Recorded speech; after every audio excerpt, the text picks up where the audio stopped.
Good morning student. आज हम जो है बहमनी एम्पायर के बारे में रीड करेंगे। कल जो हमने इससे पहले वाला जो वीडियो था उसमें हमने विजयनगर एम्पायर के बारे में देखा था। ये है विजयनगर एम्पायर, इंडिया के मैप में देख सकते हो आप, पूरा साउथ वाला पार्ट। और बहमनी एम्पायर जो है ये बीजापुर से ऊपर वाला दौलताबाद जो कि महाराष्ट्र में पड़ता है। आज के लगभग पूरा महाराष्ट्र जो है उसमें बहमनी एम्पायर में आता था। तो इस बहमनी एम्पायर के बारे में आज हम रीड करेंगे। और इनकी जो है बाउंड्रीज जो है वो दोनों की मिलती थी, तो इन दोनों के बीच में कंटिन्यू स्ट्रगल होता रहता था, विजयनगर एम्पायर के बीच में और बहमनी एम्पायर के बीच में। तो वही जो है हम ये हरिहर और बुक्का ने जो है विजयनगर एम्पायर को एस्टेब्लिश किया था, और बहमनी एम्पायर ने जो को एस्टेब्लिश करने वाले थे हसन निज़ामी। तो इनके बारे में हम देखेंगे। तो आज हम बहमनी एम्पायर का थोड़ा सा देख लेते हैं। Bahmani Empire in the south, the Bahmani Empire and dynasty was founded by Mohammad Tughlaq officer, यानी एक मोहम्मद तुगलक जो था उसका ऑफिसर था, उसका नाम था हसन या जफ़र शाह। उसने जो है ये बहमनी एम्पायर जो है इस्टेब्लिश किया था। कब किया था यार? 1347। तो आपको नोट्स के रूप में जो है इसको राइट डाउन करना है। हसन जो है उसका बहमनी एम्पायर का फाउंडर था हसन या जफ़र शाह, ठीक है। और द फेवर ऑफ अमीर in the of the south, यानी जो साउथ के जो अमीर थे उन्होंने जो इसका फेवर किया था हसन का, और इसने जो है बहमनी एम्पायर एस्टेब्लिश किया। And establishing his kingdom by taking advantages of the revolt spread against Tughlaq, यानी तुगलक के अगेंस्ट जो रिवोल्ट स्प्रेड हुआ था उसका एडवांटेज लेकर के इसने क्या किया, एक जो है बहमनी एम्पायर एस्टेब्लिश कर दिया, खुद का एम्पायर खड़ा कर दिया इसने। He was the descendant of brave Persian warrior Bahman, यानी किसका डिसेंडेंट था? बहमान का डिसेंडेंट था, इसलिए इसने जो है बहमनी एम्पायर जो है अपने स्टेट का नाम रखा था। He took the title of Alauddin Bahman Shah, इसने जो कौन सा टाइटल लिया था? उसने बहमान शाह का टाइटल जो है इसने लिया था। किसने? हसन निज़ामी ने, हसन या जफ़र शाह ने। At the time of his death in 1358 AD, his empire extended from Penganga to north up to river Krishna in south and from Goa in the west up to Bongir in east। अब आपको बता देता हूँ actual में ये क्या कहना चाह रहा है। इसका जो एम्पायर था वो कहाँ तक एक्सटेंडेड था। तो नॉर्थ की बात करें हम, तो नॉर्थ में जो है ये है नॉर्थ, ये साउथ, ये वेस्ट और ये ईस्ट। नॉर्थ में जो है इसका एम्पायर कहाँ तक था?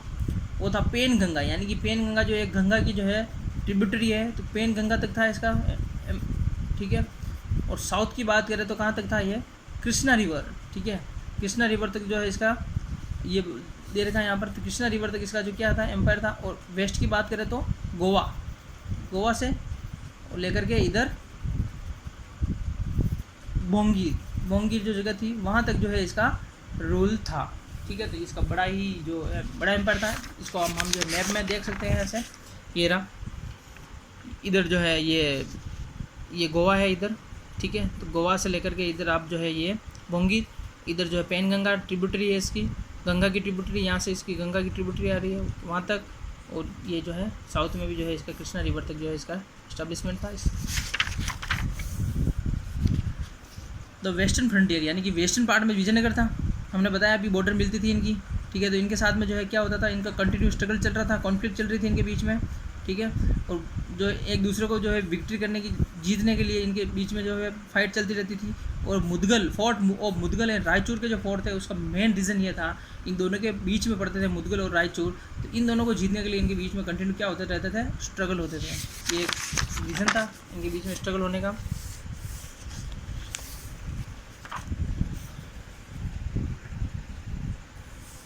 The ninth Bahmani sultan Ahmad replaced Gulbarga and made Bidar his capital, यानी जो 9th बहमानी जो सुल्तान था, 9th, ठीक है, उसने क्या किया, सुल्तान अहमद, उसका नाम था अहमद, उसने रिप्लेस किया गुलबर्ग को, अपनी जो है गुलबर्ग कर्नाटक में है, अपनी जो है गुलबर्ग से लेकर के, and made Bidar as his capital, Bidar को जो है उसने क्या बनाया, अपनी कैपिटल बनाया था, ठीक है। गुलबर्ग से अब उसने कहाँ पर इस्टेब्लिश कर दिया अपनी कैपिटल को, ट्रांसफ़र कहाँ की, इसको बिदार, ठीक है। तो मुस्लिम्स वर इन माइनॉरिटी इन बहमानी किंगडम, तो मुस्लिम जो थे वो क्या थे, माइनॉरिटी में थे बहमनी एम्पायर में, यानी मुस्लिम कम थे, था तो मुस्लिम इनका रूलर, लेकिन या इंडिया में जो है इसके जो पॉपुलेशन थी वो बहुत कम थी मुस्लिमों की, माइनॉरिटी में थे। तो उन्होंने क्या किया, therefore several Shia Muslim from abroad were attracted, यानी कि जो एब्रोड से, बाहर से, विदेशों से जो है शिया मुस्लिमों को यहाँ ला करके बसाया गया, सेटल्ड किया गया, यानी बसाना, यहाँ पे बसाया गया इनको। यानी कि जो मुस्लिम कम होने की वजह से बाहर से मुस्लिमों को बना करके, जो कौन से मुस्लिम थे, शिया मुस्लिम, उनको यहाँ पे सेटल किया गया इस बहमानी एम्पायर में। इसकी वजह से क्या हुआ कि जो एबिसिनियन सुन्नी मुस्लिम थे, एबिसिनिया एक कंट्री है, जगह है, प्लेस है, तो वहाँ के जो सुन्नी मुस्लिम वो बड़े नाराज़ हो गए, गोट एंगर्ड हो गए वो, कि भाई जो है ये सुन्नी और जो शिया जो दो अलग अलग है, तो सुन्नी ने जो है बड़े नाराज़ हो गए। The 13th sultan Mohammad III hanged Mohammad Gawan who had been an employ of the kingdom, यानी कि जो है बहमान किंगडम जो है उसका एक एम्प्लॉय था मोहम्मद गवान, इसको क्या किया, जो 13 सुल्तान था मोहम्मद III ने, उसने जो है इसको क्या कर दिया, हैंग कर दिया, यानी फांसी पर लटका दिया। After the death of Gawan the Bahmani kingdom began to decline, जैसे ही जो है गवान को फांसी पर लटकाया उसके बाद में जो है इस बहमानी एम्पायर का जो क्या हो गया, डिक्लाइन होना स्टार्ट हो गया। The reign of the last sultan Mohammad Bidar Ahmednagar Golconda and Bijapur, यानी कि जो सुल्तान का जो लास्ट रूल था वो बिदार अहमदनगर गोलकुंडा और बीजापुर में था।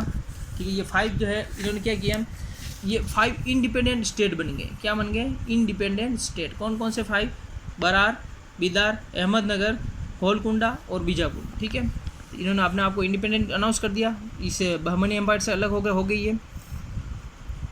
Kingdom and their subedars declare themselves as independent ruler, और उनके सूबेदार जो थे उन्होंने खुद को जो है इंडिपेंडेंट रूलर अनाउंस कर दिया। The position of common people during the Bahmani kingdom was miserable, यानी कि इसके बाद में क्या हुई, जो बहमानी जो किंगडम था उसकी कंडीशन कैसी होगी, मिजरेबल, बहुत ही दयनीय हो गई थी condition. Mention by the Russian trader Athanasius Nikitin, यानी कि जो रशियन ट्रेडर आया था निकितिन, ठीक है, उसने जो है ऐसा लिखा है, मेंशन किया है कि भाई जो है बहमानी एम्पायर की जो कंडीशन बहुत वीक हो गई थी।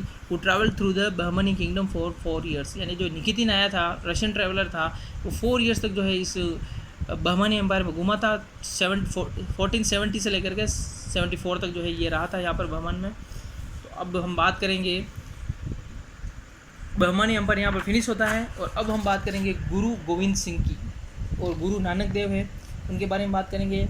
ठीक है, गुरु अर्जन देव, गुरु रामदास, सब इन सब के बारे में बात करेंगे, यानी सिखिज्म, यानी सिख जो धर्म था उनके बारे में बात करेंगे कि इनके जो ये इन्होंने इस्टेब्लिश किया है, जैसे कि गुरु नानक देव जो है इनका क्या रोल रहा था। तो मुस्लिम वर, अब बात करेंगे हम गुरु नानक देव की, यानी सिखिज्म यहाँ से स्टार्ट होता है। तो मुस्लिम rule was establish in the Punjab right from beginning 13th century, and 13th century से जो है मुस्लिमों का रूल स्टार्ट हो गया था पंजाब में भी। In order to establish their religious rule, यानी इन्होंने क्या किया, पंजाब में रिलीजियस रूल करना स्टार्ट किया, किसने, मुस्लिमों ने। तो मुस्लिम रूलर ने क्या किया, सबसे फर्स्ट क्लास स्टेटस दिया था मुस्लिमों को, और हिंदुओं को दिया था सेकंड क्लास स्टेटस, यानी सेकंड कैटेगरी में किसको रखा था, हिंदुओं को। ठीक है, हिंदुओं को तो रखा सेकंड कैटेगरी में, और मुस्लिमों को दिया था फर्स्ट क्लास स्टेटस। इसकी वजह से क्या हुआ, रिलीजियस इंटॉलरेंस हुआ। ठीक है, यानी कि जो है धार्मिक असहिष्णुता पैदा हुई। पॉलिसी ऑफ द दिल्ली सल्तनत थी, उसकी यही पॉलिसी थी पंजाब में, रिलीजियस इनटॉलरेंस की, यानी कि फर्स्ट क्लास स्टेटस दिया था मुस्लिमों को और सेकंड क्लास हिंदुओं को। Building mosque in place of temple, मंदिरों की जगह पे मस्जिद बनाना, मॉस्क्यूज बनाना स्टार्ट कर दिया इन्होंने। बिकम ए कॉमन फिनोमेन, यानी नॉर्मल सी बात होगी, मंदिरों की जगह जो है ये मस्जिद बनाने लग गए। इस एटमॉस्फेयर में, ये जो एटमॉस्फेयर कैसा था, इंटॉलरेंस का एटमॉस्फेयर था, हेटेड स्टार्ट हुई है, नफरत की भावना फैलने लगी। और इसी time, at the such time, Guru Nanak Dev was born. तो अब यहाँ से हम स्टार्ट करेंगे गुरु नानक देव के बारे में। उनका जन्म हुआ था 15 अप्रैल 1469 को, 15 अप्रैल 1469 को ही गॉट मैरिड। ये आपको राइट डाउन करना है, नोट्स बनाते जाना है, कंटिन्यू आपको। इन्होंने की जो वाइफ थी वो थी सुलखनी, ठीक है, और Nanak was inclined towards spiritualism, यानी कि ये जो है आध्यात्मिकता की ओर जो है उनका बड़ा अट्रैक्ट हुआ था आध्यात्मिकता की ओर।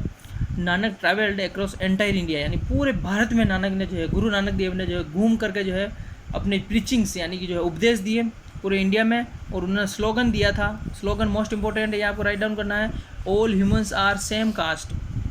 These travels initiated by him are called Udasiyan, यानी उन्होंने सभी जो ह्यूमन है, मनुष्यों को है, जो क्या बोला है, सभी मनुष्य एक ही कास्ट के हैं। कास्टिज्म को जो है इन्होंने क्या है, अपोज किया था, उसका विरोध किया था उन्होंने। और इनकी जो प्रीचिंग्स थी उसको उदासियान बोला गया। क्या बोला गया, उदासियान। तो राइट डाउन करना आपको, प्रीचिंग डैश करके उदासियान।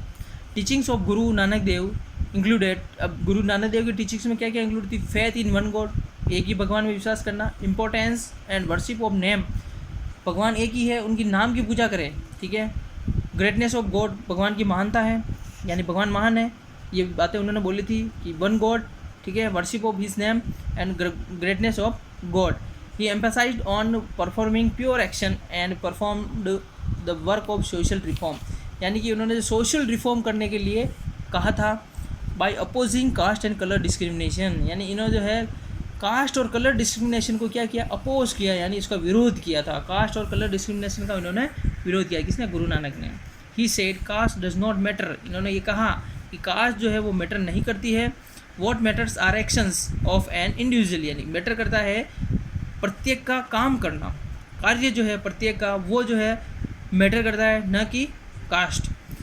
जापसी साहिब, आरती, रहीराम एंड बारह मास आर हिज फेमस कंपोजिशन, यानी उनकी कुछ जो है कंपोजिशन थी, ग्रंथ थे, उसमें थे जपसी साहिब, आरती, रहीराम और बारह मास, ये जो है कुछ इनकी कंपोजिशन थी। ये आपको राइट डाउन करनी इंपॉर्टेंट है। ही फाउंडेड सिखिज्म, इन्होंने ये भी राइट डाउन करना है। Who founded Sikhism? Guru Nanak Dev, okay, and made his place among the leading religious and social reformers of the world. इसी वजह से जो उनको जो है वर्ल्ड के जो बेस्ट रिफॉर्मर्स है, सोशल और रिलीजियस रिफॉर्मर, उनमें इनको गिनाया जाता है। गुरु अंगद, अब यहाँ से बात तो स्टार्ट होती है गुरु अंगद की।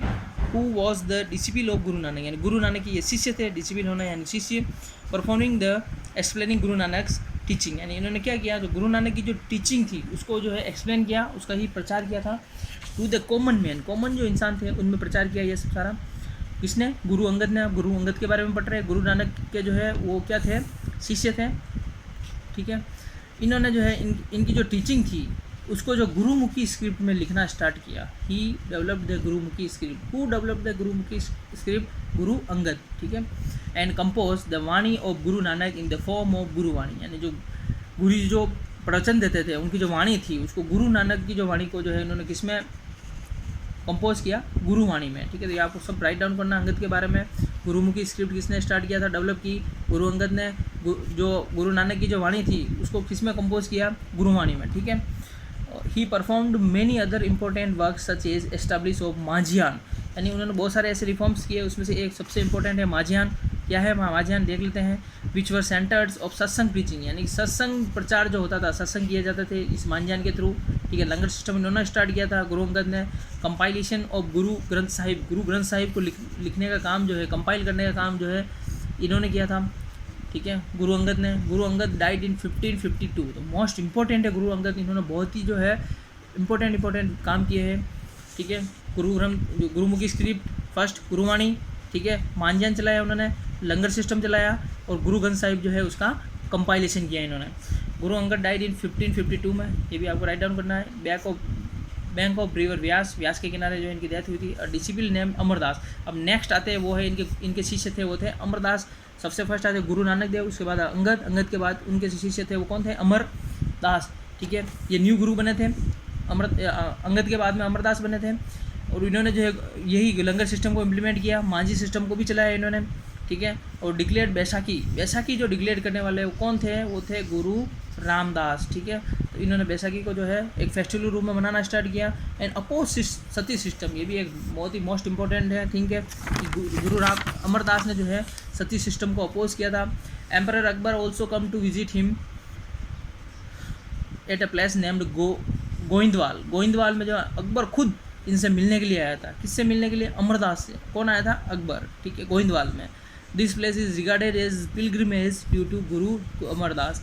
और इसी वजह से गोइंदवाल जो है आज जो है सिखों का एक बड़ा धार्मिक स्थल जो है रिलीजियस प्लेस के नाम से जाना जाता है। पिलग्रिमेज का मतलब होता है धार्मिक स्थल, ठीक है। रीज़न क्या था कि गोइंदवाल में अकबर और जो अमरदास जो है मिले थे। अब जो है हम बात करेंगे गुरु रामदास की, और ये आज के लिए इतना ही फ्रेंड्स। स्टूडेंट आप जो है नेक्स्ट जो हम बात करेंगे गुरु रामदास की वो नेक्स्ट वीडियो में, और ये इसके बाद वाला जो वीडियो का लास्ट होगा उसमें सारे जो है सब आ जाएंगे, ठीक है। ये पूरा चैप्टर फिनिश हो जाएगा और नेक्स्ट चैप्टर जो है फिर हम पॉलिटिकल का स्टार्ट करेंगे। तो आप जो है कंटिन्यू ये वीडियो देखते रहे, नोट्स बनाते रहे, इससे आपको बहुत हेल्प मिलने वाली है। Thank you.